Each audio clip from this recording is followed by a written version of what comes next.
सन्माननीय साहेब चर्चा करायला आले, मी त्यांना एक गोष्ट सांगितली, इथून जायचा निर्णय आम्ही सगळे इथं काय करायचं ते पुढची दिशा ठरवू. त्याच्यापूर्वी मुंबईच्या धर्तीमध्ये ज्या ज्या पोलीस स्टेशनला आमचे बांधव अटक आहेत ते सगळे या मैदानात आले पाहिजे. त्याच्यानंतर आमची भूमिका आम्ही ठरवू.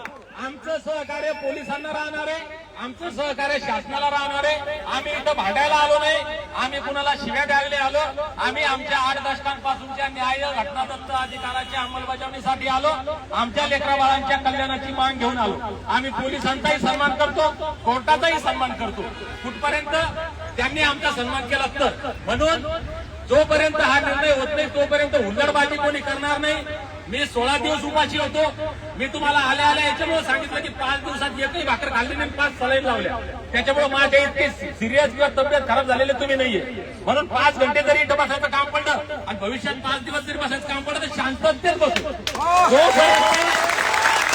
जोपर्यंत तुम्ही माझं ऐकसाल, जोपर्यंत तुम्ही माझं ऐकसाल तोपर्यंत मी इथं बसेल राहील. आणि तुम्ही माझं नाही ऐकलं मी ग्राउंडच्या बाहेर जाईल. माझं नाही ऐकलं तर